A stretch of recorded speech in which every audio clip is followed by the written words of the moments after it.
Hello, good morning, good afternoon, good evening, good more aft eve, wherever you are. I hope you're having a good one. Healthy masculinity and going from blue pill to gold pill. Many men are facing a shift of awareness, a shift of consciousness, you might say, in how they operate and go through life. But what is the goal? What is the ultimate goal of that? So it's one thing to awaken, but where do we go after we've awakened? And once we've consolidated that awakening, where do we go with it? What do we do with it? Here's some ideas. Let's get into it. So it's my 68th birthday today. I'm 68. So why is that relevant? Well, age and the aging process is one of those aspects of life which we don't really have any particular control over. We can influence how we perceive our aging process, and we can do various things with exercise and diet to maintain our health so we age relatively gracefully and hopefully pain-free and illness-free. However, ultimately we don't have any control over the fact that we age. So there's various things in life, and aging is one of them, that we don't really have any control over. But as I say, we can influence how they affect us. And then there's other things in life and society and the choices we make around relationship that we do have a very direct influence over them. We do have a very direct impact. So there's biological factors that affect us. For one thing, the urge to mate, to find a mate, the biological imperative to find a mate and help perpetuate the species. That's another thing which in some ways we can influence how it affects us.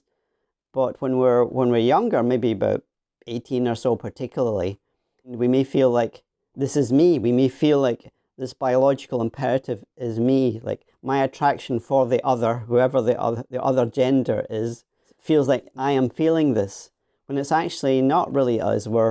It's something within us that's triggering that experience in us. But it feels very much like, oh, I'm feeling this, I want this, I want to connect with this person, I want things from this person. Maybe physical experiences, that might be an emotional experiences, that might relationship experience. But these things power up within us and are processes that are largely beyond our control until we learn some form of self-discipline, and they affect who we think we are and how we behave. And in part of the whole red pill thing, in a sense, the whole red pill experience of awakening to how society actually works rather than how we think it works or how we believed it worked, and how perhaps it has changed and no longer works the way we believed it works. As part of this awakening, we realize that we maybe married somebody and discovered they're not who we thought they were.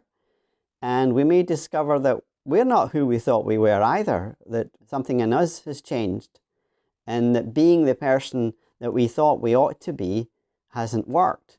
So who are we then? We're being a provider, being a good provider. We felt like we just get used for that and taken advantage of. Well, if we're not a provider, who are we? What are our priorities in life then? And so the temptation is, and it's understandable, is to contract inwards and say, okay, I'm just going to make it about me. I tried to make my life about somebody else, about a family, a wife, or a mate, or whatever structure that took in your life, and it just blew up in my face. It just was used against me. So that's the red pill awakening, in a sense, that I feel like I've been used as a resource and discarded. So where do we go from there? That identity we built a sense of self, a sense of identity, and an attitude to life and an attitude to the other gender that blew up in us. So it didn't really work, or perhaps we saw it blowing up in the lives of people we know, or we saw it that, like, the happily ever after relationship thing, we didn't see it work for anybody. Even when people who don't divorce, they aren't necessarily happily married, and maybe just people that don't know what else to do with their life. They're stuck with each other and they don't know what to do with themselves otherwise. Of course, there are people who are happily married and have good long-term relationships, but while the cost of exiting an unworking relationship is so high, many men are deciding, well, I just don't want to go there. I don't want to make any kind of commitment. The cost of exiting any committed relationship is too high to be worth it. So they're kind of backing off, and So what do we create instead? What do we do with our lives? Is there something beyond? Is there a next step we can go to? And the red pill and MGTOW are part of that for many men. And yet we all also tend to recognize after a while, you don't want to just be doing the angry thing. The angry thing, it can be really useful, providing lots of reminders of what not to do, not to slip back into the mistakes of the past. And it can be useful and entertaining to revisit some of the reasons why the blue pill thing we didn't work. And yet we still feel these biological impulses, perhaps. Me, not so much. Now I've become an older guy. It's thankfully, the fires of the body are calming down. However, we still have these impulses of wanting to find someone, or at least I still do, many men still do. So it's how to address those. And one way is to maintain a certain amount of anger. So keep reminding yourselves, don't do that, don't go there, don't make that mistake again. And it becomes a bit of a ritual too.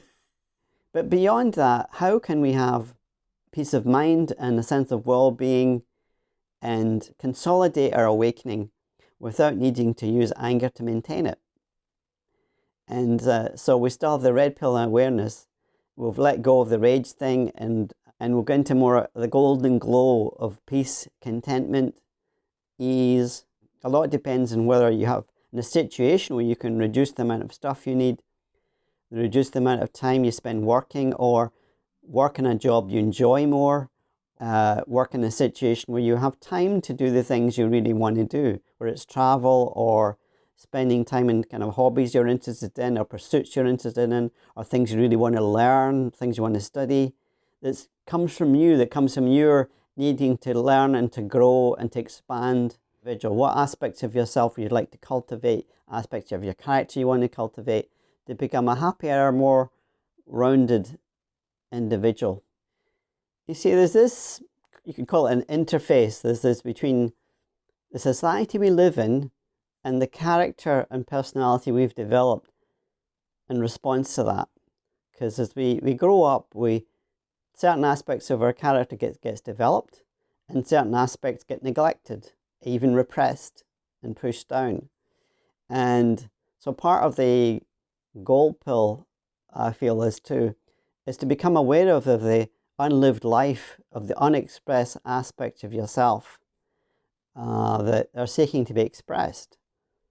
We grew up in families where there were unwritten rules. You can be this way, but you can't be that way. As a man, you can do this, but you can't do that. And some of that is good. Some of it helps us discover strengths within ourselves and abilities within ourselves. And we don't want to lose the gains we've had from that. But then there could be other aspects which actually could benefit us by reclaiming them and expressing them and making them part of our current life. It might be a neglected artistic ability or an interest in music we haven't got around to explore, an interest in philosophy we've never really explored, or maybe just spending much more time going out into nature, which we haven't had time to do. So looking at all these, the unlived life, the unexpressed aspects of yourself, and bringing them out and bringing them through. I think this is one of the keys to the gold pill glow, of having that inner state of well-being, and it comes from cultivating the unlived life within yourself and bringing that in and looking at, well, how can I now explore that? Some of it may have utility value and help you get a better job or whatever, to earn a living in new ways or what have you. And some of it may have no utility value. It might be just as part of who you are that you want to claim and you want to express. And why not? So why not take advantage of what's available in the modern world? And an important element of the gold pill glow is creativity, and it's about creative living.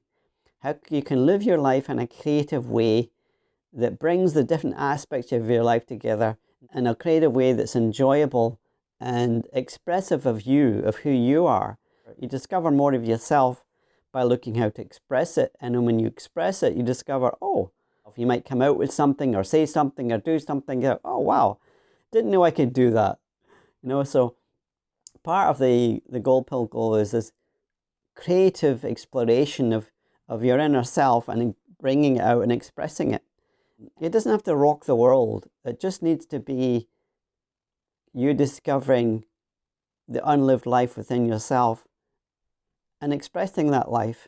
So creativity is part of the key of discovering the unlived life within yourself and living it, beginning to make that alive, beginning to awaken to the parts of you you've been pushing aside and putting out of the way because you had a job to do and you had to provide for the family, and that was all very good. But what else is there in you that you want to explore? And, of course, you may be under severe financial constraints and you have to work with those.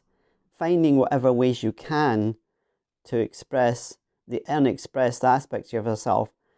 Once you start expressing the previously unexpressed aspects of yourself and incorporating them, you may find unexpected things will open up. Unexpected opportunities will come your way and that things will open up. But I think we owe it to ourselves to try and find ways to express the deeper aspects of ourselves that were previously perhaps too busy, doing our duty in life and trying to find the one and trying to make it in the world, and all of which has its place and all of which has value, but also which has value is to discover the unlived life and the unexpressed aspects of yourself and begin to bring them out and to discover who you are beyond the roles that were placed on you by society.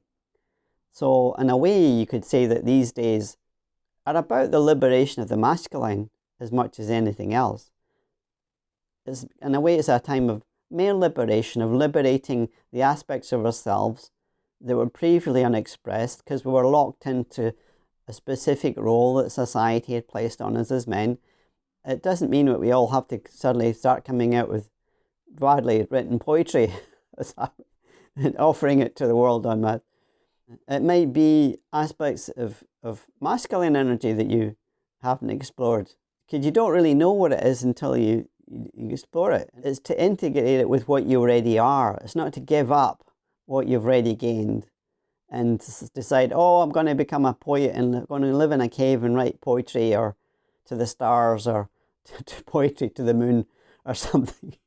It's finding a way that works and allows you to feed your faith and live a decent life and have access to the good stuff of modern life and what it progresses to, and the travel opportunities and all of that, and the opportunities to learn and get information and to begin to shape that in ways that serve something within you, helps to cultivate more wisdom and compassion and kindness and these golden qualities that benefit you and others, and to discover and to follow a philosophy that supports you in your life and your life path, and to turn it into an adventure. It's not about so much a slog of gritting your teeth until you retire, but it's more of an adventure now, not putting everything off into the very end of your life, but making it more of an adventure now. It's about creativity, it's about adventure, it's about exploring and expressing the unlived life within yourself and to become more of you. Be you, be your best self. You're awesome. Go for it.